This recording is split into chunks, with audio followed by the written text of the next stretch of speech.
আসসালামু আলাইকুম। একই সাথে প্রীতি এবং শুভেচ্ছা নেবেন। এই মুহূর্তে আপনাদের সামনে কথা বলতে এসেছি।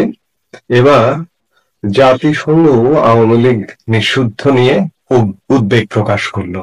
জাতিসংঘ উদ্বেগ প্রকাশ করলো সেটি খুব বেশি ধর্তব্যের বিষয় নয় যে জাতিসংঘের এমন একটি সংস্থা উদ্বেগ প্রকাশ করেছে। এই সংস্থাটাকে যদি বলেন যে খানিকটা একটি ফরমায়েশি সংস্থা, রাজনৈতিক দল নিষিদ্ধের সুযোগ সম্বলিত আইনের সংশোধনীতে উদ্বিগ্ন জাতিসংঘের মানবাধিকার বিষয়ক হাই কমিশনার ভলকার তুর্ক।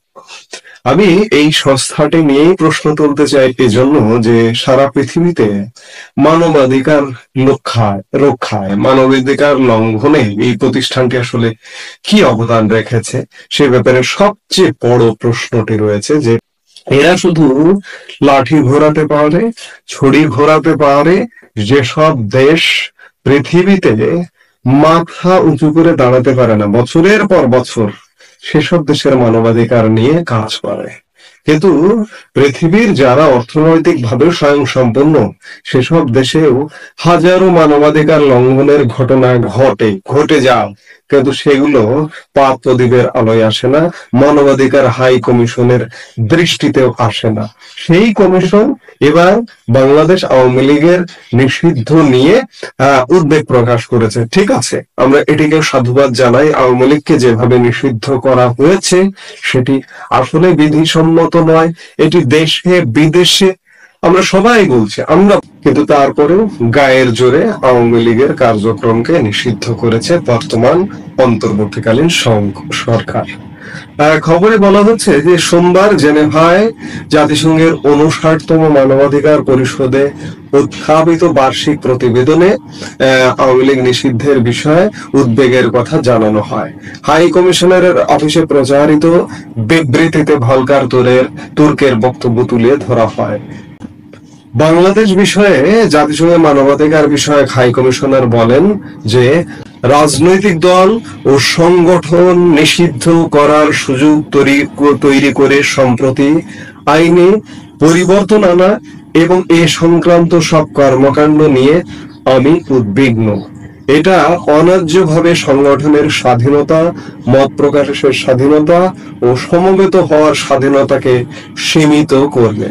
সম্প্রতি সন্ত্রাসী কার্যক্রমে জড়িত ব্যক্তি বা সত্তার যাবতীয় কার্যক্রম নিষিদ্ধ করার বিধান যুক্ত করে সন্ত্রাস বিরোধী অধ্যাদেশ 2025 জারি করে অন্তর্বর্তী সরকার।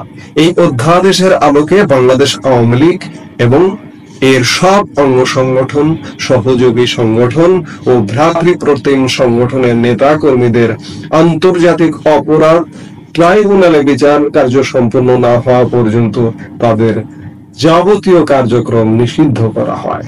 এছাড়া আন্তর্জাতিক অপরাধ ট্রাইব্যুনাল আইনও সংশোধন করেছে অন্তর্বর্তী সরকার। সংশোধনী অনুযায়ী আন্তর্জাতিক অপরাধ ট্রাইব্যুনাল কোন রাজনৈতিক দল, তার অঙ্গ সংগঠন বা সমর্থক গোষ্ঠীকে শাস্তি দিতে পারবে। অর্থাৎ সরকার নিজের মতো করে বাংলাদেশের একটি বিশেষ রাজনৈতিক দলকে নিষিদ্ধ করেছে এবং এর প্রেক্ষিতে জাতিসংঘের মানবাধিকার বিষয়ক হাই কমিশনার ভলকার তুর্ক উদ্বেগ প্রকাশ করেছে। আজকে শুধু জাতিসংঘ নয়, সারা পৃথিবী থেকেই আনুকূল্য অর্জন কিংবা পৃষ্ঠপোষকতা অর্জন করতে পারেনি ডক্টর মোহাম্মদ ইউনূসের সরকার। সেই হেতু আজকে জাতিসংঘ উদ্বেগ প্রকাশ করছে, আগামীকালকে আরো বড় ধরনের উদ্বেগ প্রকাশ করবে। জাতিসংঘকে সারা পৃথিবীতে যেদিকে থাকে জাতিসংঘ কিন্তু সেটি। জাতিসংঘ একটা ছোট জগন্নাথ প্রতিষ্ঠান। একটা কথা আমরা জানি যে চাঁদের কোনো নিজস্ব আলো নেই, চাঁদ সূর্যের আলো দিয়ে পৃথিবীকে বা নিজে আলোকিত হয়। ঠিক তেমনি জাতিসংঘেরও অবস্থা কিন্তু তেমন।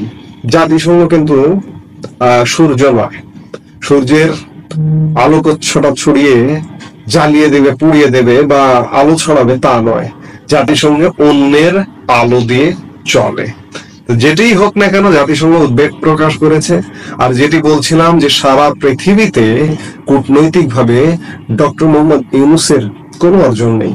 এই 11 মাসে সারা পৃথিবীর কোনো দেশের আনুকূল্য অর্জন করতে পারেনি।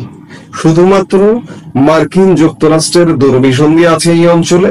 সেই দুর্বিসন্ধির জায়গা থেকে মার্কিন যুক্তরাষ্ট্র এই সরকারের ব্যাকআপ হিসেবে আছে, কিন্তু সেদিন খুব বেশি দূরে নয় যে মার্কিন যুক্তরাষ্ট্র যে উদ্দেশ্য নিয়ে এই অঞ্চলে এসছে, এই অঞ্চলে এমন একটি পুতুল সরকার, বাংলাদেশের আকাশে একটি পুতুল সরকার বসিয়ে দিয়েছে।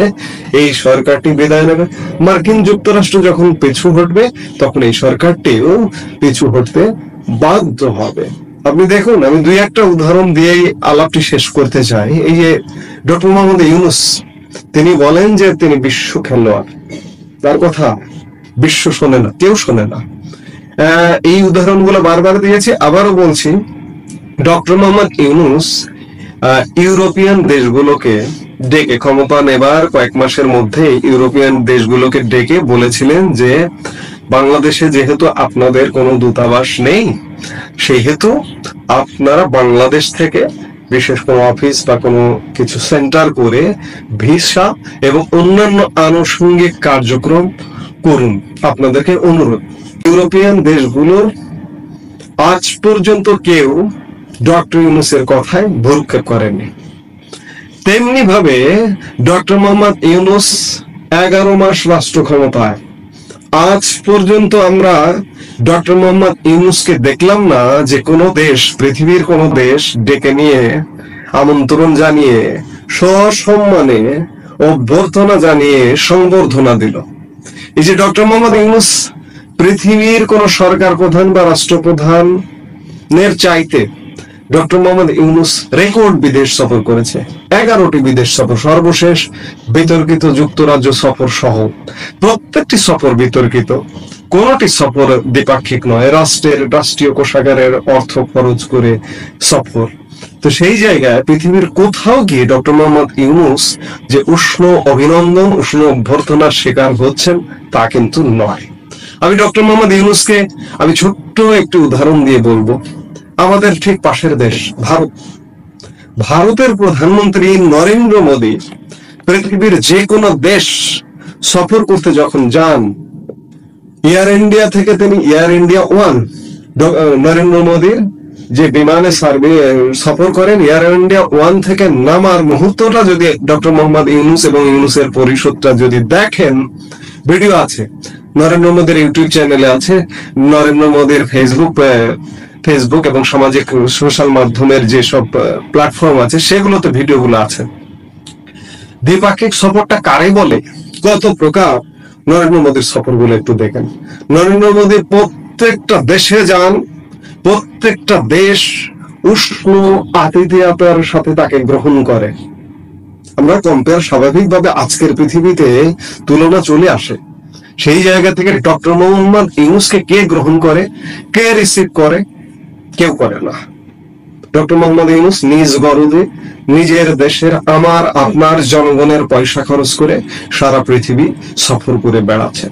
সেই জায়গা থেকে ডক্টর মোহাম্মদ ইউনূস আজকে 11 মাসেও আন্তর্জাতিক স্বীকৃতি অর্জন করতে পারেনি।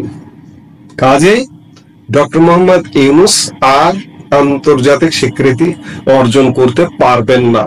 গাল গল্প মেরে লাভ নেই। আজকে জাতিসংঘ আওয়ামী লীগের নিষিদ্ধ নিয়ে উদ্বেগ প্রকাশ করেছে, সামনের দিনগুলোতে কিন্তু আরো উদ্বেগ বাড়বে।